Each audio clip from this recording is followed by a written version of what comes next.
সূরা বাইয়িনা আয়াত নম্বর 7। এখানে আল্লাহ তাআলা কি বলেন? ইন্নাল্লাযীনা আমানু ওয়া আমিলুস সলিহাত, নিশ্চয়ই যারা ঈমান আনে এবং সদাচরণ করে। ইন্নাল্লাযীনা আমানু, নিশ্চয়ই যারা ঈমান আনে, ওয়া আমিলুস সলিহাত, এবং যারা সদাচরণ করে, নেক আমল করে, ভালো আমল করে। আল্লাহ তাআলা এদেরকে কি বলেছেন? উলাইকা হুম খায়রুল বারিয়া, এই জাতিগুলো হলো সর্বশ্রেষ্ঠ জাতি, যারা ঈমান আনে আর যারা আমল করে। ঈমান আনে, আমল করে, ঈমান আনে, আমল করে। এই মানুষগুলো হলো সবচাইতে ভালো মানুষ, সবচাইতে উৎকৃষ্ট মানুষ, সবচাইতে ভালো মানুষ। আর যারা ঈমান আনে না, সদাচরণ করে না, শারুল বারিয়া, এই মানুষগুলো হলো খারাপ মানুষ। কেননা রাসূলুল্লাহ সাল্লাল্লাহু আলাইহি ওয়াসাল্লাম বলেন, বেশ্যার চাইতে খারাপ মানুষ, সুদখোরের চাইতে খারাপ মানুষ, এবং কি যারা সুদখোরের চেয়ে খারাপ মানুষ, বেশ্যার চেয়ে খারাপ মানুষ, সব চাইতে নিকৃষ্ট মানুষ, সব চাইতে চতুষ্পদ জানোয়ারের চেয়ে খারাপ মানুষ, যারা ইবাদত করে না, যারা আমল করে না। এরা হলো সর্বসৃষ্টির নিকৃষ্ট জাতি। যারা আমল করে, যারা ঈমান আনে আর আমল করে, ঈমান আনে আল্লাহর উপরে, ফেরেশতাদের উপরে, মালায়েকার উপরে এবং তাকদীর উপরে, মৃত্যুর পরে যাবার আল্লাহ তাআলা হাসর মাঠের উপর বিশ্বাস স্থাপন করে ঈমান আনে এবং আমল করে। কি আমলগুলো করে? আল্লাহ তাআলা বলেন যে আমলগুলো করতে হবে। কি আমল করতে হবে? আল্লাহ তাআলা সূরা তাওবার 18 নম্বর আয়াতে আল্লাহ বলেন, ইন্নামা ইয়া'মুরু মাসাজিদাল্লাহ, ইবাদত করবে যারা। কিভাবে ইবাদত করবে? ইন্নামা ইয়া'মুরু মাসাজিদাল্লাহ, একমাত্র তারাই আল্লাহর মসজিদ সমূহ আবাদ করে। আল্লাহ তাআলা সূরা তাওবার 18 নম্বর আয়াতে আল্লাহ বলেন, ইন্নামা ইয়া'মুরু মাসাজিদাল্লাহ, একমাত্র তারাই আল্লাহর মসজিদ সমূহে ইবাদত করে। প্রত্যেক জাতির একটা ইবাদতালয় আছে। ইহুদিদের ইবাদতালয় আছে, ইবাদতখানা আছে। খ্রিস্টানদের ইবাদতখানা আছে, হিন্দুদের ইবাদতখানা আছে। আর মুসলমান জাতির জন্য ইবাদতখানা হলো আল্লাহর ঘর, মসজিদ। আল্লাহ বলেন, ইন্নামা ইয়া'মুরু মাসাজিদাল্লাহ, একমাত্র তারাই। কারা? একমাত্র তারাই। কারা? আল্লাহ বলেন যে আল্লাহর মসজিদ সমূহ আবাদ করবে। কারা আবাদ করবে? মান আমানা বিল্লাহি ওয়াল ইয়াউমিল আখির। আল্লাহ তাআলা এই সূরা তাওবার 18 নম্বর আয়াতে, পূর্ববর্তী আয়াতে ব্যাখ্যায় আল্লাহ বলেন, মান আমানা বিল্লাহ, যারা আল্লাহর প্রতি ঈমান আনে, ওয়াল ইয়াউমিল আখির, এবং আখিরাতের প্রতি, কিয়ামতের প্রতি ঈমান আনে, ওয়া আকামাস সালাত, এবং যারা সালাত কায়েম করে। এই আয়াতের ব্যাখ্যায় মুফাসসিরিন কিরামগণ বলেন, তাফসীর ইবনে কাসিরের বর্ণনায় রাসূলুল্লাহ সাল্লাল্লাহু আলাইহি ওয়াসাল্লাম বলেন, যারা মসজিদ সমূহে আবাদ করবে। কি আবাদ করবে? 5 ওয়াক্ত সালাত মসজিদে আসা যাওয়া করবে, 5 ওয়াক্ত সালাত আদায় করবে, আসা যাওয়া করবে, আর কি করবে? আল্লাহর প্রতি ঈমান আনবে, আর কিয়ামতের প্রতি ঈমান আনার পরে কি করবে? ওয়া আকামাস সালাত,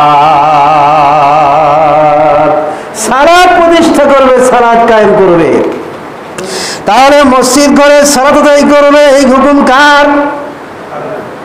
কথা বলে, এই হুকুম কার? মসজিদ সময় আবাদ করবে, হুকুম কার? আল্লাহর হুকুম।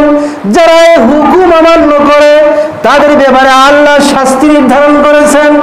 আর যারা এই মসজিদ সময় আবাদ করবে, আল্লাহ বলেন ইন্নাল্লাযীনা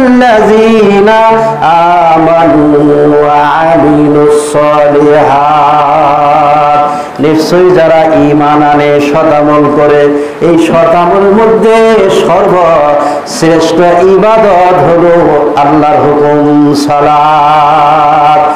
আসমানের নিচে জমিনের উপরে এর চাইতে বড় ইবাদত আর কিছু নাই। আল্লাহ রাসূল বলেন যে কিয়ামতের ময়দানে সর্বপ্রথম সালাতের হিসাব হবে। যার সালাত আছে তার সকল আমলগুলো আল্লাহ কবুল করবেন। সে যদি লক্ষ টাকা দিয়ে মসজিদ নির্মাণ করে আর যদি সালাত না আদায় করে, তাহলে মসজিদ ঘর নির্মাণ করে কি লাভ হবে? জাহান্নামে যাওয়া লাগবে। কেন? তার সালাত নাই। লক্ষ লক্ষ টাকা দিয়ে মসজিদ মাদ্রাসা করবে, কিন্তু সে যদি সালাত না আদায় করে, তাহলে দান কি করবে? দান তাকে আটকাইতে পারবে না, জাহান্নামে যাওয়া লাগবে। কেননা রাসূলুল্লাহ সাল্লাল্লাহু আলাইহি ওয়াসাল্লাম বলেন, কিয়ামতের ময়দানে আল্লাহ তাআলা এই ব্যক্তির কাছে সর্বপ্রথম সালাতের হিসাব নেওয়া হবে। যার সালাত ঠিক হবে তার সমস্ত আমলগুলো ঠিক হয়ে যাবে। তাহলে আমল করতে হবে, কি আমল? সৎ আমল করতে হবে, সৎ আমল করতে হবে। আল্লাহ তাআলা সূরা বাকারা 238 নম্বর আয়াতে আল্লাহ বলেন, হাফিজু আলাস সালাত। এখানে আল্লাহ তাআলা বলেন যে তোমরা সালাত সমূহের প্রতি যত্নবান হও। এটা কার কথা? আল্লাহর কথা। যে আল্লাহ তাআলা সূরা বাকারা 238 নম্বরে আল্লাহ বলেন, হাফিজু আলাস সালাত। আল্লাহ বলেন তোমরা কি করবে? সালাত সমূহের প্রতি যত্নবান হও।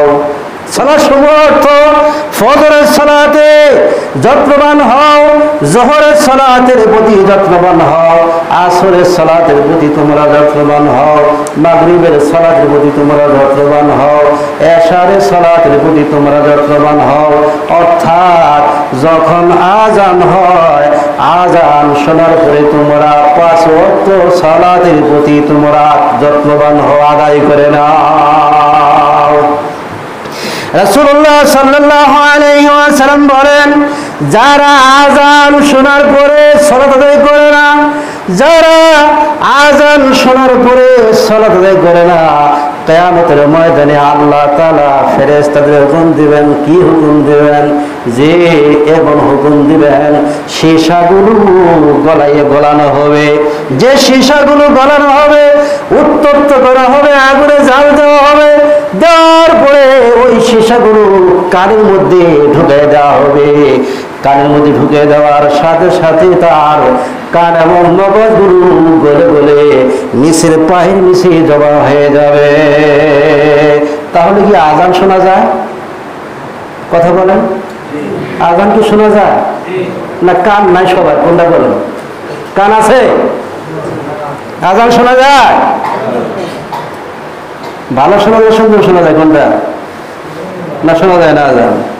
নবী সাল্লাল্লাহু আলাইহি ওয়াসাল্লাম বলেন, যে ব্যক্তি আযান শোনার পরে সালাত আদায় করে না, আল্লাহ তাআলা হাসরের ময়দানে, কিয়ামতের ময়দানে ফেরেশতাদেরকে হুকুম দিবেন, একটা শাস্তি দিবেন ওই ব্যক্তিকে। কি শাস্তি দিবেন? যে সীসাগুলো আগুনের মধ্যে, পানির মধ্যে জাল দেওয়া হবে। যখন ওই সীসাগুলো গলে তরল হয়ে যাবে, তরল পদার্থ হয়ে যাবে, ওই সীসাগুলো কানের মধ্যে ঢুকে দেওয়া হবে। কোথায় দেওয়া হবে? কথা বলেন, কথা বলেন, কোথায় দেওয়া হবে? এই যে ঘুমাচ্ছে, দেখেন ওই যে ঘুমাচ্ছে, আপনার ডান পাশে ঘুমাচ্ছে, হেলান দেন, ঘুমাইলে চলবে না। কথাগুলো আমাদের খেয়াল করেন সবাই, আমাদের সবাই খেয়াল করেন, কথাগুলো মন দিয়ে শোনেন, অন্তর দিয়ে শোনেন, কাজে লাগবে, কাজে লাগবে, মরার পরে কাজে লাগবে, দুনিয়াতে কাজে না লাগলেও মৃত্যুর পরে কাজে লাগবে। যে কথাগুলো শুনেছিলাম কিন্তু আমল করে নেই, আবার পাঠাও আল্লাহ, যা আছে সব আমল করবো, আল্লাহ বলবো আল্লাহ। কাজে কাজে না কখন? এখন যদি আপনার কাজে না লাগে, কাজে না লাগান, তাহলে মরার পরে এই কথাগুলো আপনার কাজে লাগবে, তখন কাজে লাগলে আর উপকারে আসবে না। রাসূলুল্লাহ সাল্লাল্লাহু আলাইহি ওয়াসাল্লাম বলেন,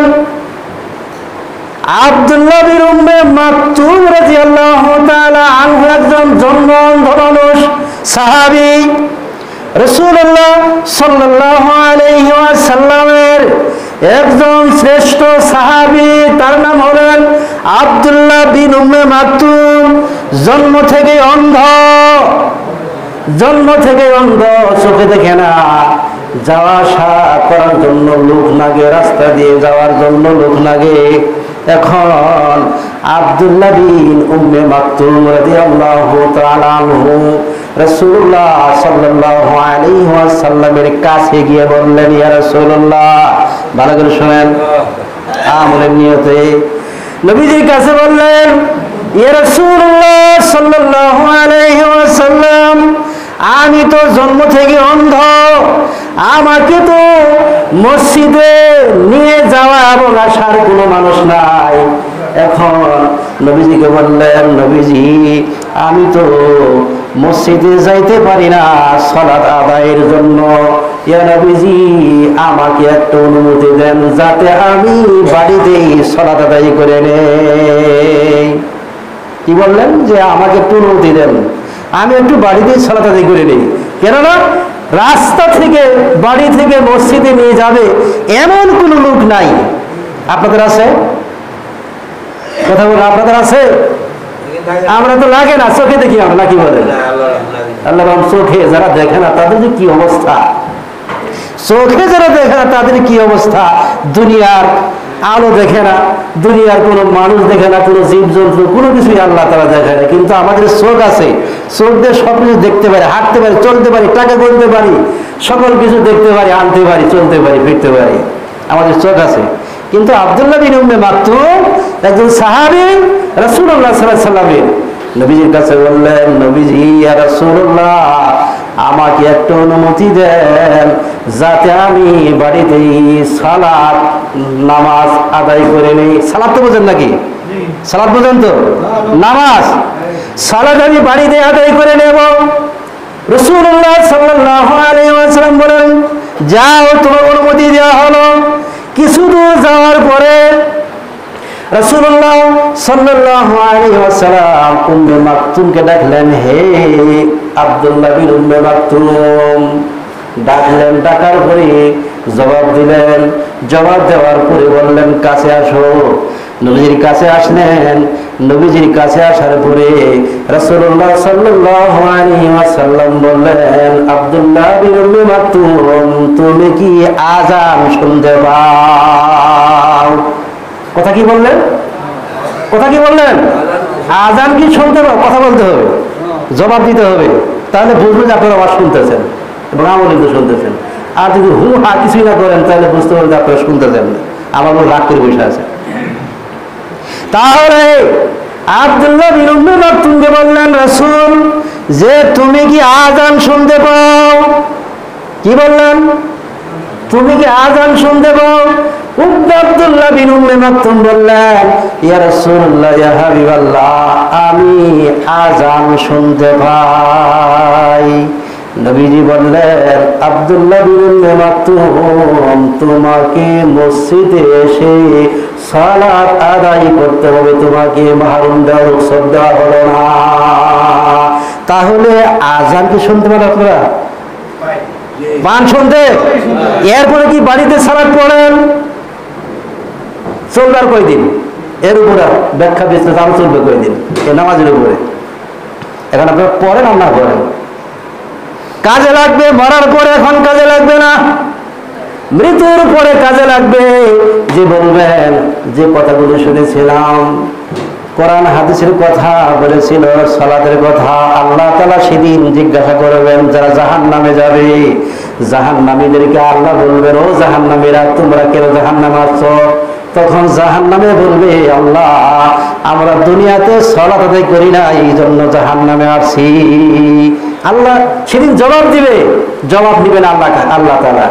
তখন ওই জাহান্নামীরা বলবে, আল্লাহ আমি সালাত পড়ি নাই, এই জন্য আমি জাহান্নামে আসছি। কোরআনে কারিমে যদি আল্লাহ বলেন যারা সালাত আদায় করবে না তাদেরকে আল্লাহ তাআলা কি করবেন? জাহান্নামে দিবেন। এরপরে আল্লাহ তাআলা বলেন, ইন্নাল্লাযীনা আমানু ওয়া আমিলুস সালিহাত, নিশ্চয় যারা ঈমান আনে এবং সৎ আমলগুলো করে। সৎ আমলের মধ্যে শ্রেষ্ঠ ইবাদত হলো সালাত। আল্লাহর কাছে সবচেয়ে দামি ইবাদত হলো সালাত। কেননা হাসরের ময়দানে আল্লাহ তাআলা সর্বপ্রথম সালাতের হিসাব নেবে। যার সালাত আল্লাহ কবুল করবেন তার সকল আমল আল্লাহ কবুল করে নেবেন। এই জন্য সালাত আদায় করতে হবে। সালাত আদায় করবেন, দান আল্লাহ কবুল করবে। সালাত কবুল হলে হজ আল্লাহ কবুল করবেন। সালাত কবুল হলে যাকাত আল্লাহ কবুল করবেন। সালাত কবুল হলে সকল ইবাদত আল্লাহ তাআলা কবুল করবেন। যদি সালাতই না থাকে তাহলে আপনার কিছুই আল্লাহ তাআলা কবুল করবে না। তাহলে আল্লাহ তাআলা বলেন, হাফিজু আলাস সালাত, তোমরা সালাত সমূহের প্রতি যত্নবান হও, 5 ওয়াক্ত সালাত তোমরা আদায় করো। এরপরে বলেন ওয়াসসালাতিন উসতা, বিশেষ করে মধ্যবর্তী সালাত। মধ্যবর্তী সালাতকে বলা হয়েছে আসরের সালাতকে। রাসূলুল্লাহ সাল্লাল্লাহু আলাইহি ওয়াসাল্লাম বলেন, কত জনে বলেছিলাম, নবীজি বললেন যে ব্যক্তি ফজরের সালাত জামাতে পড়ে আসরের সালাত জামাতে পড়বে, রাসূলুল্লাহ সাল্লাল্লাহু আলাইহি ওয়াসাল্লাম বলেন ওই ব্যক্তি জাহান্নামে যাবে না। সুবহানাল্লাহ বলেন।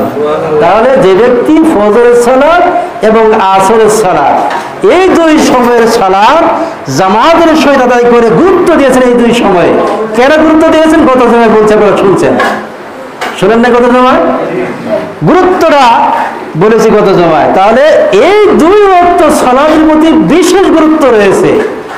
যারা ফজরের সালাত এবং আসরের সালাত জামাতে আদায় করবে ওই ব্যক্তিকে আল্লাহ তাআলা জাহান্নামে দিবেন না, তাকে জান্নাতে দিবেন। এরপরে আল্লাহ বলেন ওয়াকুমু লিল্লাহি